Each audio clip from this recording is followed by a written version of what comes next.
Hello, guys and gals, and welcome to another episode of Druid, I Choose You. That's right, this is the Druid ladder starter episode. And the Druid is a Pokemon that, if you look in the index under 77735421, you will find Druid there. Druid is definitely a Pokemon that you can catch. No, I'm kidding. What is Druid good for as a ladder starter character? That is the question.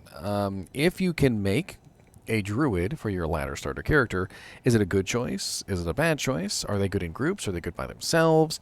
What are the relative things that you can do with a druid? I hope to answer these questions for you, and so by the end of this, I hope you'll have an idea of whether or not you would like to specifically play a druid as your starter character. So let's go over this together, and we'll talk about this in detail.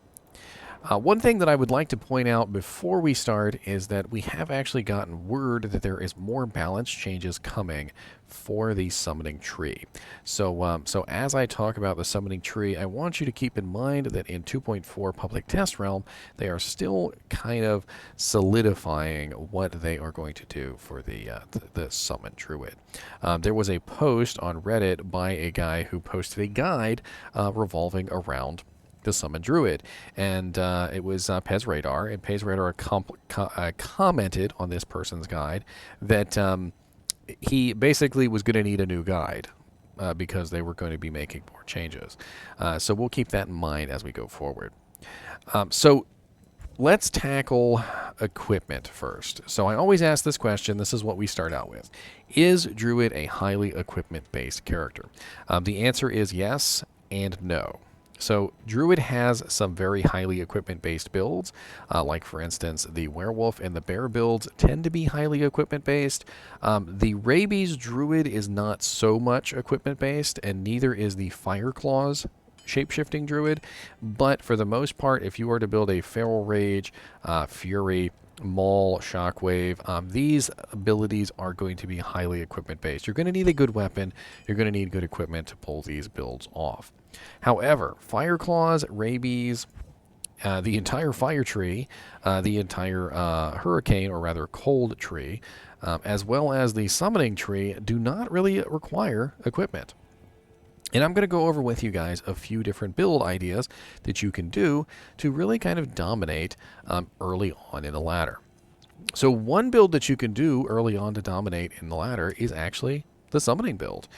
I have actually done this successfully several times, and this is before they buffed up the build, by the way. So now that they've buffed up the build, this is actually going to work even better. What you do is you actually just go ahead and you build full summon. A full summoning druid can absolutely demolish normal difficulty. They have absolutely no issue with anything that they come across. They can kill all the bosses. They can kill all the, even like Duriel, for instance. When they first come across Duriel, they absolutely hand Duriel his butt, and that is absolutely fun stuff. Now, granted, I do not think that the summoning build holds up later in the game.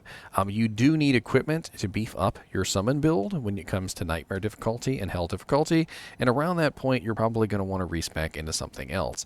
But as an early starter build, it is not a terrible build, and it does have a lot of group potential. So imagine, if you will, you are building a group for ladder, and you put a summon druid in your group early ladder. You will have maybe a necromancer in there also, and your necromancer and your druid can act as the tanks. The wolves, whether it is the dire wolves or the summon spirit wolves, can work very effectively as tanks, and the grizzly bear works extremely well against bosses. You can also utilize Oak Sage or Heart of the Wolverine, depending on your situation, to either beef up your group's HP or increase their attack rating and damage. And it really kind of depends on what you're trying to achieve. You can also utilize Spirit of the Barbs, which has been changed, by the way. And in normal difficulty, I did find that Spirit of the Barbs worked extremely well. I'm not sure if they plan on changing the way that it works, but I did find that as a starter character, like if you were planning a starter ladder character, a summon build with Spirit of the Barbs might not be a bad choice. Now, of course, you're probably going to want to swap out of this spec when you get to Nightmare difficulty, but again, just an extremely awesome build for normal. We also have the Elemental Tree. Now, you can't really build the Hurricane Tree in normal difficulty. Tornado is level 8, Twister is level 18, Tornado is 24, and Hurricane is level 30. And because of this, you're kind of stuck. You can't really build this early on.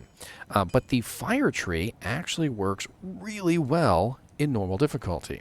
I have always found that a Fire Druid just absolutely demolishes normal difficulty with ease. And they don't do too badly in Nightmare difficulty either. It's not until they start to get to around Act 4 Nightmare difficulty.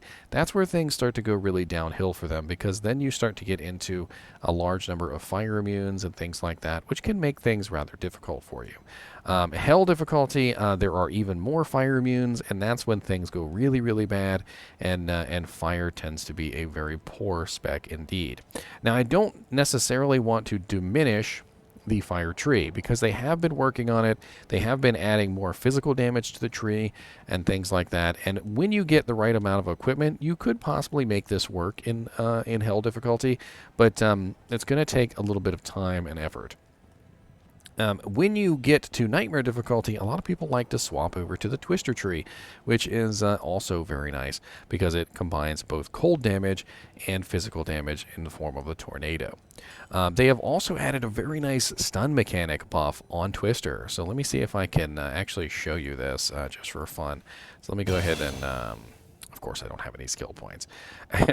So they added this buff of, what is it, 20%... duration. Yeah, 20% duration per level from Arctic Blast. So we get a nice stun duration bonus from Arctic Blast. I've never really had a reason to build Arctic Blast before, but I guess now you kind of do, because that huge stun duration bonus on the Twister is massive, and if you happen to be even a Shapeshifter Druid, you can utilize other pieces of equipment. Like, for instance, Rain, which is a very nice rune word for Druids, has Twister procs on it. Windhammer Ogre Maul has Twister procs. Carrion Wind has Twister procs, and you can wear 2 Carrion Winds. And you can also cast Twister as a Hurricane Druid, and having a massive stun length duration on your Twister is just super duper duper sexy. It goes from, I think it's, what is it, 0.4 seconds, so what is that, 20 times 20 is 400%, so 400% of 0.04, so we're going to go 0.4 plus 400%, which is a duration of 2 seconds. So we go from, a duration of 2 seconds. We go from 0.4 to 2 seconds on the stun length duration on the Twisters. And if you know anything about Twisters, Twisters actually shoot out 3 little Twisters. And I actually have a Druid that I'm super excited about because he is capable of shooting out Twisters in the form of procs. Let me actually show to you real quickly. All right, so this is my Hurricane Druid, who is not a Hurricane Druid. I don't really know how else to explain him other than that. He is using Rain, Carrion Winds, Windhammer Ogre Maul, as well as Stormlash and Storm Chaser's Custom, so he has as many procs as possible. And one of the things that I've always liked to do is build really odd characters. And the buffs that they have made to Druid have made characters like this much more possible. One of the things that you cannot do as a Druid right now is use abilities while you're in Druid form. So if I want to cast Cyclone Armor, if I want to cast Hurricane, I can't do that while I'm a werewolf. But one of the things that they have changed in 2.4 is they've made it so that you can cast both Cyclone Armor and Hurricane while in your shapeshifted form, which means that you are going to be able to do a lot more than you ever could before. And let me show you my Windhammer. So this is my Windhammer. You can see the constant stun effects that are proccing all over the place, all the little Twisters that are coming out at every single beck and call, so to speak. And the very interesting thing about this build is that it's just a silly build that I came up with a long time ago, and And one of the major things that they've changed, which is the ability to cast these two skills while in shapeshifting form, has made this build much stronger.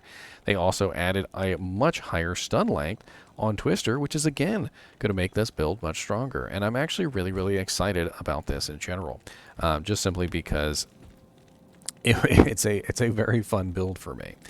Now let's talk about Druid some more, and we'll go over some other aspects. So Fireclaw Druids tend to be relatively nice for early ladder as well, just simply because they don't generally depend so much on the damage of your equipment. It's more elemental damage, and it is a fire damaged attack, but it also incorporates a weapon. So as you can manage to get yourself a better weapon, you will also be dealing some physical damage as well. You can also proc Crushing Blow, Open Wounds. I believe Deadly Strike works, but it doesn't work on the fire component of Fire Claws, but it will work on the physical damage component of Fire Claws, which is certainly very nice. Just in general, a very fun build for an early character. Bears can also be interesting early game, but mainly as a sort of a support character. The Shockwave ability that they have is just absolutely massive in its stun potential. It is an AoE stun that stuns for a very long period of time, and they recently upped the damage on Shockwave as well, so it does even more damage than it ever did before. In general, the Druid has so many fun builds that they can do. The summoning tree can be very, very effective early game. They have also beefed up the ravens quite considerably in damage. The ravens do a massive amount of damage now, way more than they ever did before. And it may be a consideration for you guys and gals out there in Diablo land. Also, the melee druid is a lot easier to build now than it was before. In the past, you always had to make sure that you had a weapon that had a massive amount of increased attack speed on it. Well, the very interesting thing about the new Druid is he's going to use the old calculation, the old IAS calculation, and he's also going to be using a new IAS calculation, which is based more on the way that IAS works for all other characters, which means that things like increased attack speed gloves, increased attack speed belt, treachery armor, Andariel's Visage, High Lord's Wrath, all these various items that have attack speed on them may actually work for your character now. And you don't necessarily have to have a godlike weapon to be a fast melee character. Now, granted, you can still use the old formula, and I think in some situations the old formula is still the superior choice, but leveling up, you don't always have the option to choose that superior item with the increased attack speed on it, right? So just simply coming across a random weapon, which might be a good weapon, and being able to utilize increased attack speed equipment can definitely be a very nice thing for an early ladder character. Now, we do have some other considerations here when it comes to Magic Find. So if you are going to be a Magic Find Druid, there are a little bit of a stumbling block here. You can go with the Fire Tree early on as a Magic Find Druid, and it can work out fairly well. Later on, you can go as a Hurricane Druid Magic Finding. I believe the Fireclaw Druid, because it is highly elemental in nature, can do magic finding as well. And even the Rabies Druid is not terrible at magic finding, because again, it is highly elemental based damage. But when you get to later on in the game, and you know you're in a situation where your equipment means more than anything, it becomes a little bit more difficult to magic find on a a druid. I do note that the summoning tree works really well with Magic Find early on. One of the things that you can do in the beginning of ladder is you could just stack all your points into the summons, and you can just put on every single piece of crappy Magic Find gear that you find. A helmet with 3 chipped topazes in it, absolutely. A pair of 10% Magic Find boots, sure, lace them up. A crappy armor that you put some topazes in that was collected from your entire group, whatever. Just put it all on, and you will find that that your minions essentially will do the majority of the work for you. And this is absolutely great. Another thing to consider is that when you're looking at a minion-based setup, they have said that the Act 2 mercs in normal difficulty will now be able to be summoned at their nightmare level. So you can summon all 6 auras now in normal difficulty, as opposed to only the 3, which means that you can get access to a Might Merc early on. You can get access to a Thorns Merc early on, which could be extremely effective for a summon Druid. I'm not necessarily trying to sell the Summon Druid, but what I'm trying to say is that the Summon Druid definitely does have an easy time with normal difficulty and could be a very solid Magic Find choice early on, because you don't necessarily need a lot of equipment to make your character do very well early on when it comes to a Summon Necromancer. You can pretty much just slap on whatever Magic Find equipment you find and let your mercenary and your army of wolves and bears and crows do most of the work for you. Later on, though, you will need a nice bevy of plus summoning charms and things like that, as well as some very good equipment to make a summoning druid work. I've actually tested summoning druid so far with the current changes, and it's really not quite hell viable. I am hoping that they make some more changes to the summoning druid, which as I talked about in the beginning of the video, that they said they were. Those changes, I'm assuming, will make the summon druid a little bit more viable, but but you never know, right? Now, really, there's not a lot much more to talk about here. Solo self-found versus group play. Druids tend to do very well in both, and I may have already mentioned this, but things like the Oak Sage and the Heart of Wolverine work very well in groups. They can also utilize the Poison Creeper, the Carrion Vine, and the Solar Creeper to get rid of corpses. Actually, I don't think the Poison Creeper gets rid of corpses, but that's okay. One of the things they did with the Poison Creeper was they really buffed him up. He does a lot more damage now. The Poison Creeper in PTR actually has a really nice synergy, and I'd like to show you that. So this is a druid that I set up specifically for rabies. And let me see if I can reset him real quick so we can get an idea here real quick. And I want to show you how much damage the Poison Creeper has gone up to. He is no longer the slouch that he once was. He, at maximum at this point, with only, level 29, which he could be a lot higher than level 29, but he does 2,137 to 2,315. And if I remember correctly, before, Poison Creeper did pretty much nothing. And it was quite sad. But of course, if you're building rabies, because of course you have the synergy from Poison Creeper, you are always going to build Poison Creeper with rabies. So if you do plan on being a rabies druid early ladder, that is a really nice boon for rabies druids that you may have not considered, is that the rabies druid now has a actual useful Poison Creeper, which will do a pretty massive amount of poison damage as you're leveling up. Much more than he ever did before, which is absolutely great. Now, let me actually put some points into strength so that I get my plus to skills back here. And show you what he does at level 34. So there you go, level 34, he's 4,673 to 5,000.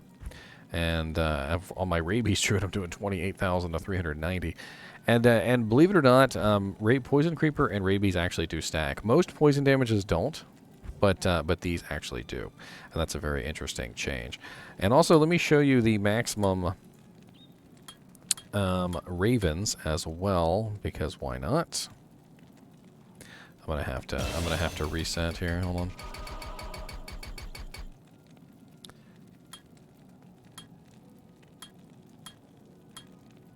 So the maximum ravens, as you can see now, can do 2,402 to 2,689 times 5 ravens, which is a relatively large amount of damage. I mean, you're talking about like 10,000, 9,500 to 10,000 damage,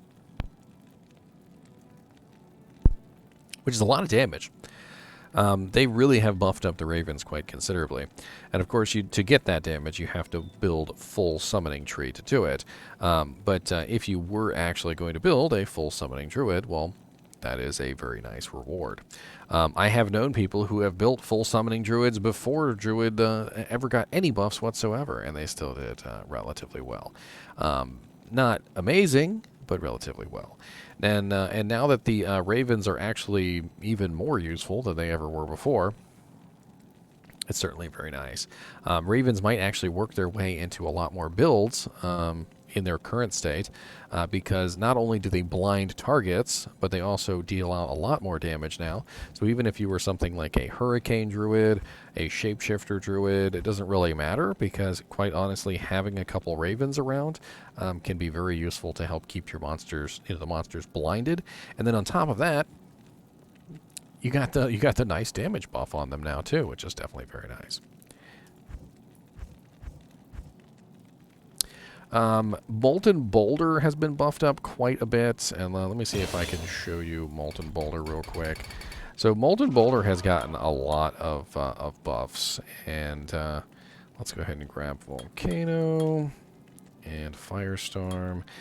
So at maximum, the Volcano skill is doing 775. Is that even right? Why is that? Does not seem right. I don't have all the synergies, do I? Volcano and Firestorm. Huh. That seems relatively low. I could have sworn it was higher than that. It seems like one of the synergies isn't working or something.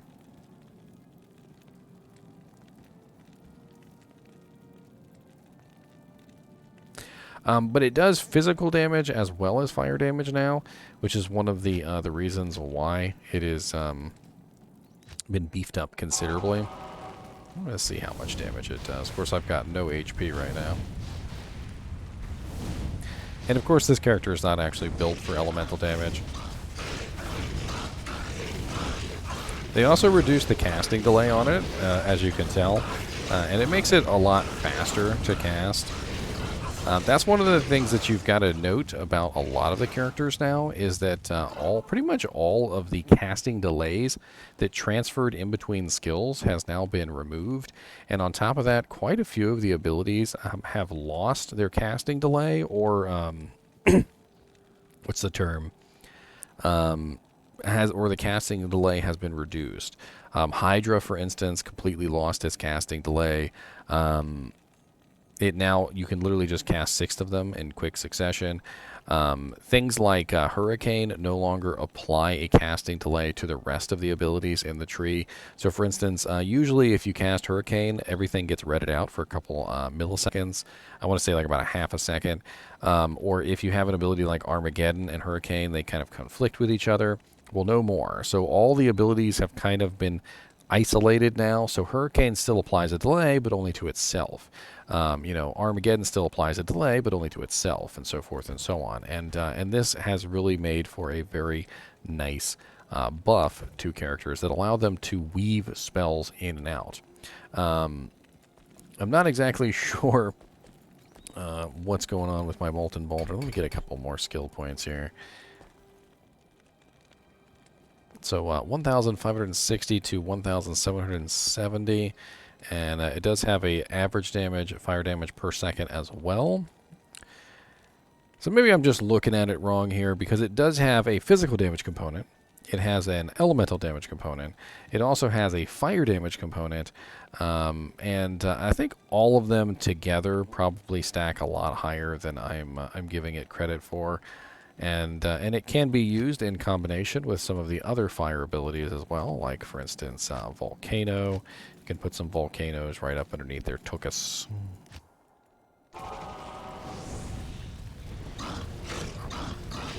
I'm gonna die. I've got 32 health, boys. 32 health, boys. 32 health, boys. Hey, I lived a lot longer than I thought I was going to live. Let me put it that way. Anyway, as always, I do appreciate you guys and gals watching my videos, and I would like to hear what you guys have to think about the Druid being your ladder starter character. Do you plan on playing Druid as your ladder starter character? I know, for instance, a couple people have told me that they're really excited to try out the Fire character as their ladder starter because it is a pretty powerful character. They also want to try out Fire Claws now that it has its synergies been reduced. If you haven't noticed, Fire Claws no longer has the massive synergy requirement that it used to. It's only 2 skills instead of the previous, I think it was like 4 skills that you needed to max out Fire Claws. So we've got a lot more potential with a Fire Claws build now. There's just, before there was just so much skill point investment to get to Fire Claws, to build up the synergies for Fire Claws, to get a decent amount of, abilities and stuff like that to actually utilize it. And now it's a little bit not so terrible, with only the 20-point initial investment here, and then of course the 40-point investment over in the tree, which is one of the reasons why I think people are looking forward to Molten Boulder, because Molten Boulder and Fire Claws could go very well together. There's also a couple items that have Molten Boulder procs, so interesting there as well. Anyway, as always, thanks for watching, and keep watching.